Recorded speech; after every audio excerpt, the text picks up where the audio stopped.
Hello everyone, welcome to Cinema Mancuso, and this is Review Roundup. I'm Peter Mancuso, and this is the show where I break down the latest and sometimes greatest films coming to a cinema near you. Today we are talking about Nuremberg, directed and written also by James Vanderbilt. In post-war Germany, an American psychiatrist must determine whether Nazi prisoners are fit to go on trial for war crimes, and finds himself in a complex battle of intellect and ethics with Hermann Göring, Hitler's right-hand man. But before we go any further, if you haven't yet, please like this video. It really helps with engagement and the algorithm and, people finding the channel. And since you found the channel, why not subscribe? This way you never miss reviews like this. This is going to be mainly a pseudo-spoiler review, but, this is based off something that happened 80 years ago, so, your mileage may vary with that. But we can and will get into full spoilers at the end, so that way I can read out your comments and questions. To that end, leave comments and questions, right? If you're watching this live, first of all, welcome. And second of all, conversations like this are always going to be more interesting when we can have a dialogue. So as I'm kind of going through my own thoughts here, let me know what you think. Unless it's something like offensive, I will read every comment and question from the live chat. If you're watching this after the fact, we're still super happy to have you. By the time you're watching this, there should be time codes in the description so you can kind of jump around at your leisure. You should definitely subscribe so that way you can join us live next time. So doing a bird's eye view here, as I kind of alluded to in my initial review on Twitter, or the artist formerly known as Twitter, I should say, Nuremberg's fatal flaw as a film ultimately lies in its indecision. Right? It just can't seem to make up its mind as to A, why it exists, and B, what it wants to offer an audience, or maybe better put, what it even has to offer an audience, right? And this isn't unique to this film, right? In fact, it's arguably the biggest hurdle when adapting a real life story to the screen, right? If reality, or the reality that you're telling, right? The story or the real events that happened, if it doesn't already have like a compelling shape that kind of naturally lends itself to a narrative and character arcs and things like that, if it doesn't already have something like that, you either end up with a really boring film, spoiler alert, that's kind of the issue with this movie, or you have one that bears little resemblance to the facts, right? In order to make an interesting film, you have to concoct all these things and these events and scenarios and perhaps sometimes even characters. But this definitely falls more into the former. I would imagine that a lot of this is pretty historically accurate. And I say this as someone who is super into history, particularly like this topic. This was incredibly boring. It was just not very riveting. It wasn't riveting in the way I think they thought it was, right? I think it thinks it's more important or more interesting than the film itself actually is, right? Because, the premise that I kind of read out earlier suggests this deep psychological dive into one of history's most despicable characters, right? Hermann, I can't really do a good German accent, but Hermann Göring. It suggests this deep dive into his psyche, but we never quite get that, right? There's this setup that Douglas Kelly, played by Rami Malek, Rami Malek, who, he's been tasked with determining if Göring and the other defendants are mentally fit to stand trial. But in practice, no such efforts are attempted or shown, right? Or rather, it is so quickly determined that, it never does there seem to be a question if they will proceed to trial because they're not mentally fit enough, right?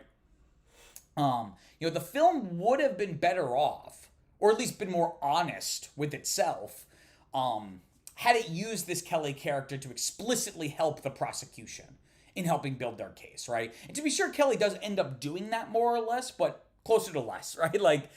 That's not why he's brought in, by any stretch. And even there's even a tension within the narrative of, Michael Shannon's character, who is leading the prosecution, wanting to get info out of Kelly, and Kelly is very offended by the suggestion because of doctor-patient confidentiality or whatever.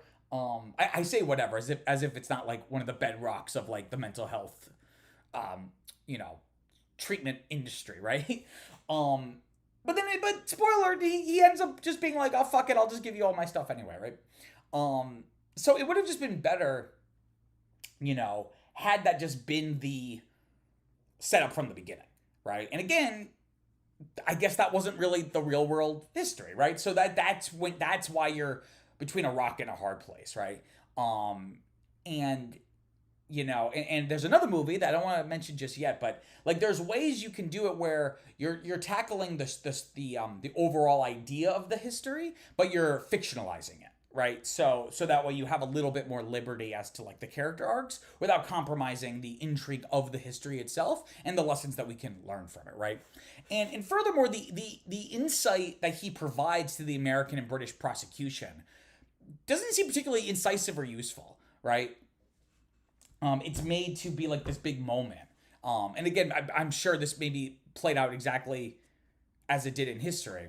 But, the main insight or the main contribution he's able to make is to let them know that Göring is super into Hitler. So, like, he won't, reject Hitler or anything that he stood for during the trial. And they basically, the British prosecutor played by Richard E. Grant asks Göring, if knowing what you know now about the Holocaust, assuming you didn't know, right? That's his big contention, is that like, I didn't know about this and blah, blah, blah. He's like, if you know what you knew now, would you do anything differently? And he said no, right? Or would you still follow Hitler? And he's like, yes. And like, that's awful, but I don't really know if that was, I don't know if that was really useful beyond the obvious, right? I think it would have been more applicable if Kelly was like really lean into the narcissism, right? That's like Göring is a textbook narcissist. So if you are grilling him about his role in the Reich and he's going to naturally inflate his importance, not even inflate, because he was like the second in command. He was like he was like next in line after Hitler. So for all intents and purposes, he is the head or was the head of Nazi Germany once Hitler killed himself, right?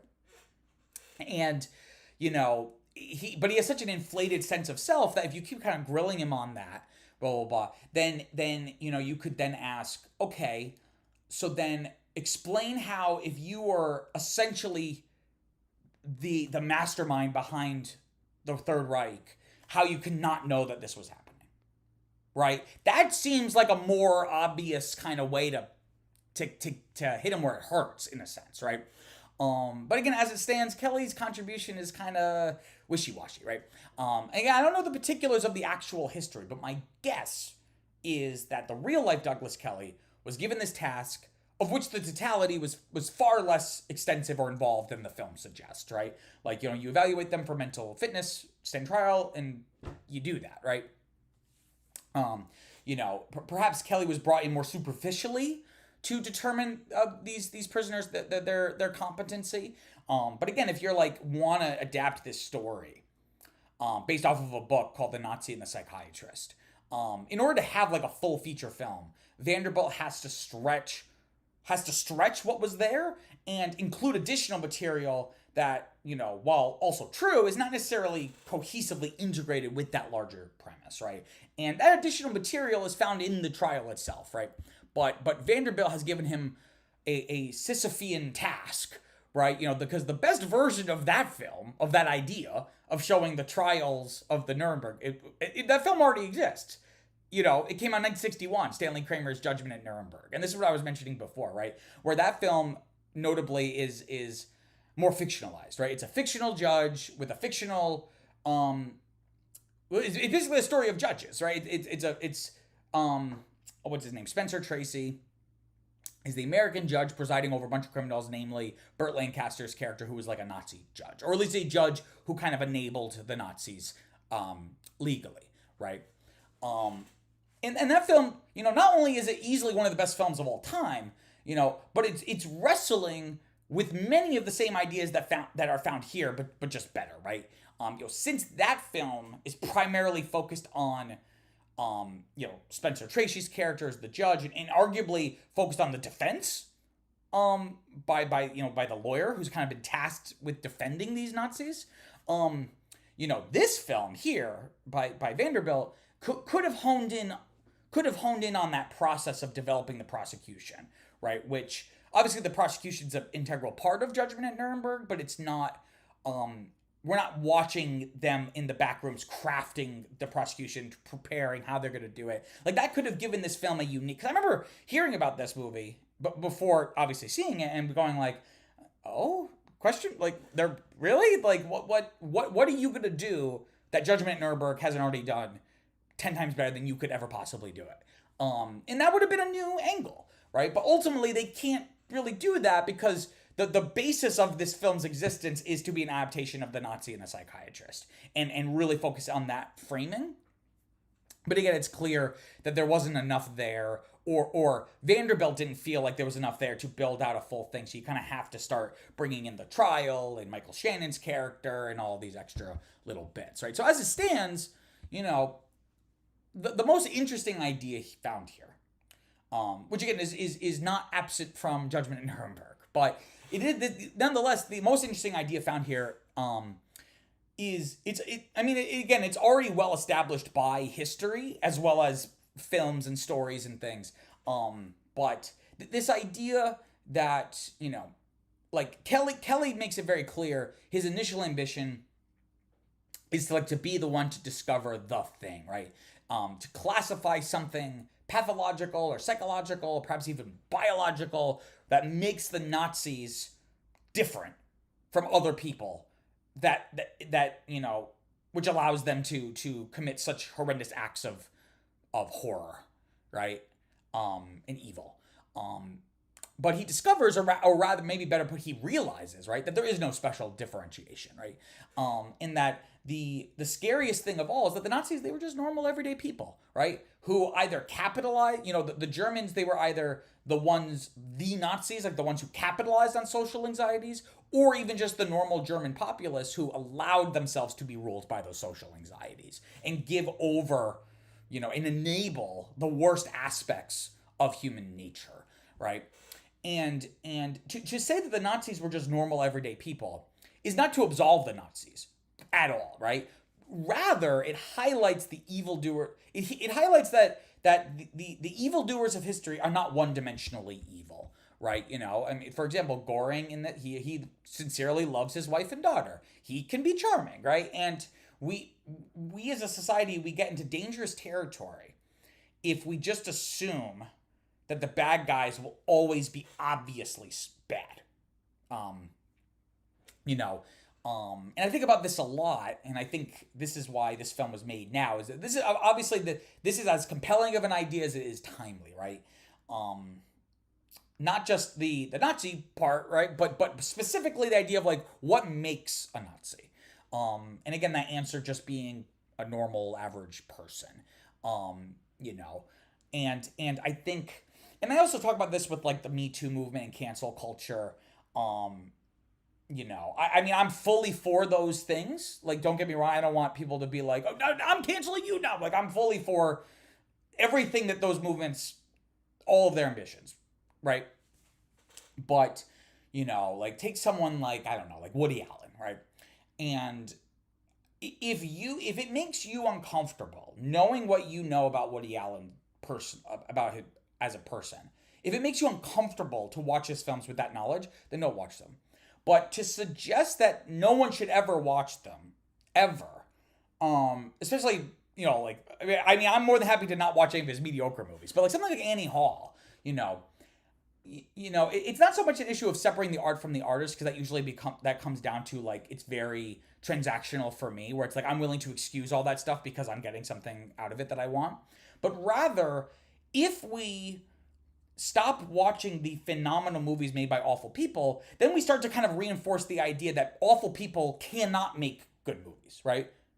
And so then if a movie, or if it's music or whatever it is, if it's so excellent, but like you might, if it's like in your personal life, you meet like a really talented filmmaker, and then you find out about something, you might be more inclined to not believe that rumor because, well, their work is so good. Like we conflate those, right, as human beings. So I feel like similarly here, that it's not really comfortable for us, but Nazis were just normal people. And all the seeds are there in any society at any time. It just needs the right conditions, right? Because again, if like in the United States, if we were on some kind, and I think we very well are, and some would even say we're past the cusp, but if we're on some kind of cusp of American fascism in the 2020s, who's to say that it would look identical or even similar to German fascism in the 1930s, right? So we have to be very on guard that the bad guys aren't necessarily the ones goose stepping in the street wearing swastikas, though there's plenty of those people. But sometimes it's in ways that you don't necessarily know, because your history is not something that happened. It's happening, right? And you're living through it. You don't have the benefit of hindsight of the historians who were able to categorize and outline all the elements of the bad guys, right? Like, where the evil is always reinventing itself. So, for self-preservation, right? So this is all really interesting ideas, but again, nothing about this is novel, right? This is not the first movie to do this, and nor is it the best movie to. It's not doing it in the best way. So the resulting film is taking an idea and really spreading it out, and adding a bunch of stuff. And, it just has this glaring lack of structure. So it's 148-minute runtime. Just seemed to drag on forever, right? For a movie where they're stretching stuff. Like, this was far too long, right? I was excited to go see this because, again, I like the topic. I like Judgment at Nuremberg. So even though that's a better movie, there might be some residual enjoyment for this movie because of that.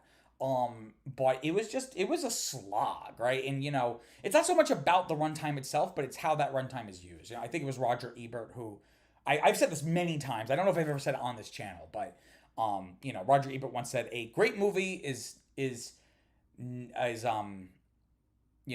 what does he say? A great movie is never too long, and a bad movie is never short enough, right? And I think there's a lot of wisdom to that. Like, Judgment at Nuremberg is longer than this movie, and that one flies by so much faster. And then this isn't even getting into like the weird tonal problems. Like, I was reading some Letterboxd reviews after I got out of the theater because I was like, what do other people make of this? Because I'm really like wishy-washy about it. I saw some people to kind of describe it in so many words as like the Marvelification of the Nuremberg trials. And spoiler for something that happened like 80 years ago. But Göring, he's sentenced to death, but like the night he's gonna get hanged, he somehow got like a little cyanide pill. And earlier in the film, Rami Malek's character, Douglas Kelly, was teaching Göring a magic trick, like a little coin behind the ear. And he taught him the word abracadabra, and Göring was like really fixated on it. He was like, I like abracadabra, right? So the scene, but the night he was gonna get executed, he somehow pulls out like a little cyanide pill. And to this day, it's not really clear how he got that, but he takes it out and then goes, abracadabra. And then like it cuts away. Like, it felt a little too pleased with itself, if that kind of makes sense, right?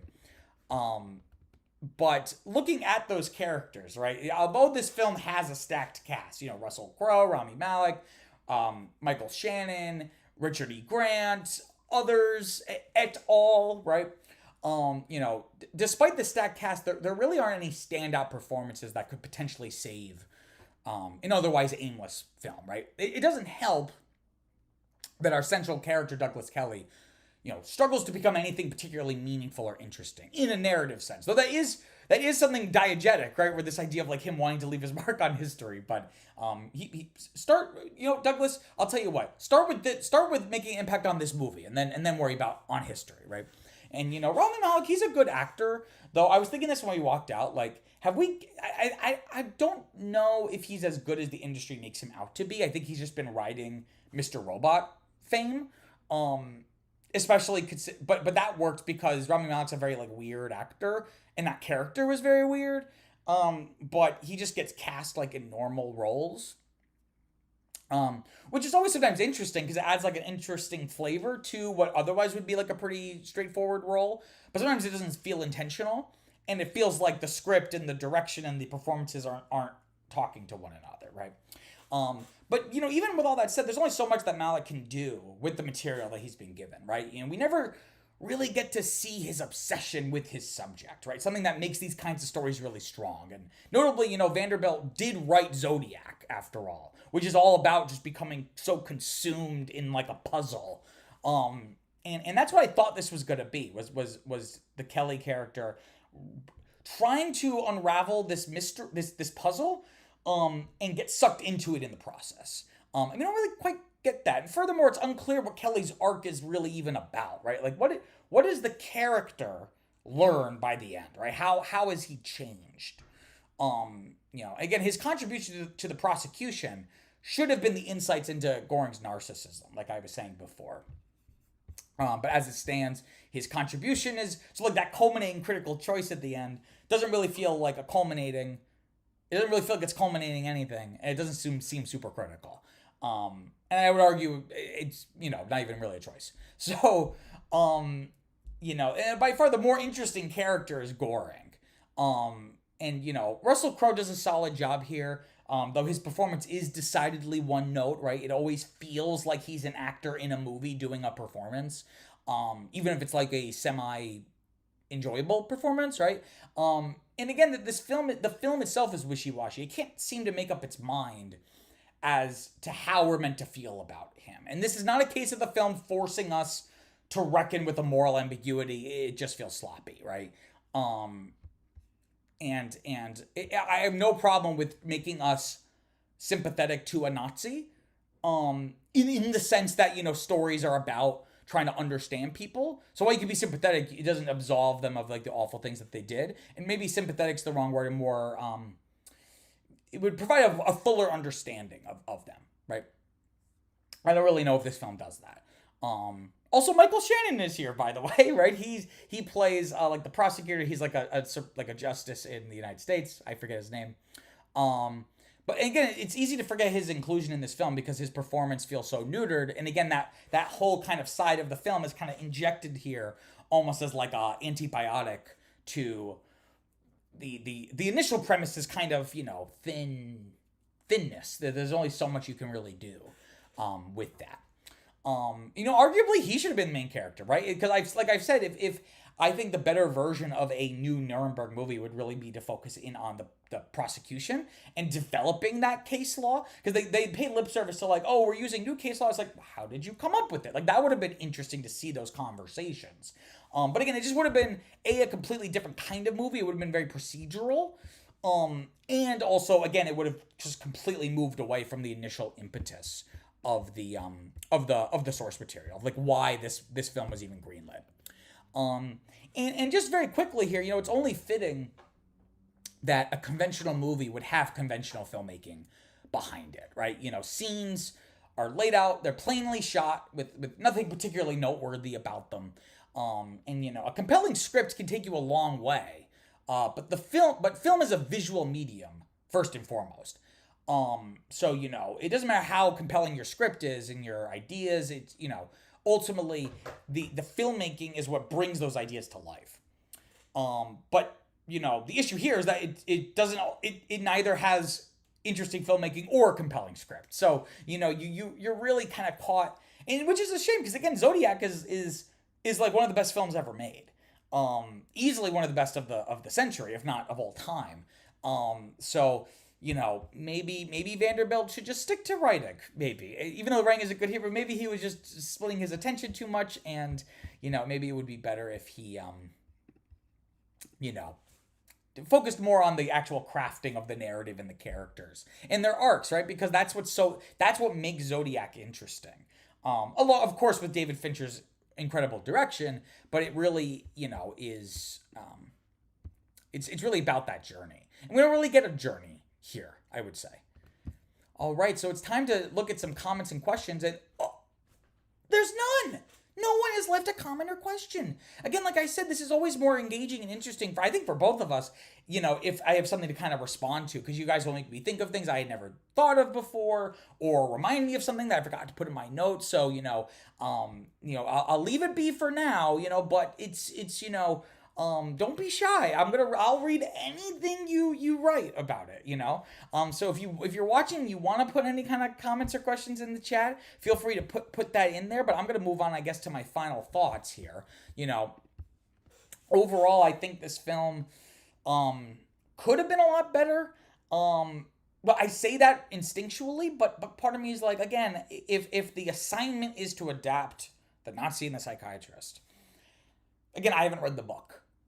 So I can't, and nor do I really know much about Douglas Kelly or Göring for that matter. So, I would need to read the book and learn the history and then decide, what would be like, if I were making this film, how would I adapt it, right? But as it stands, it just seems like there wasn't enough there to make just a straightforward adaptation. So it just is kind of like this wishy-washy, drawn out, play by the book. I don't even call it a mess. Just it's a net positive, right? I'm gonna give it so 1 out of 10. I'm gonna give this a 6. I think it's okay. I think it's a net positive. There's some interesting stuff there. It's just not compelling enough. And I think there are so many opportunities or so many ways you could have, or also sometimes not everything needs to be made into a movie, right? It's maybe the best version of this movie is just the one that doesn't exist. And that sounds really cold when I say it out loud, but sometimes not every movie needs to exist, especially a movie that doesn't at least have a clear answer of what it thinks its reasons to exist even are. But I think that's it for this installment of Review Roundup. Thank you all so much for watching. If you haven't already, please like this video. It really, really helps with engagement and the algorithm and people finding the channel. And since you found the channel, why not subscribe? This way, you never miss a video. And don't forget to comment below and let me know what you think of Nuremberg. Until next time, peace out.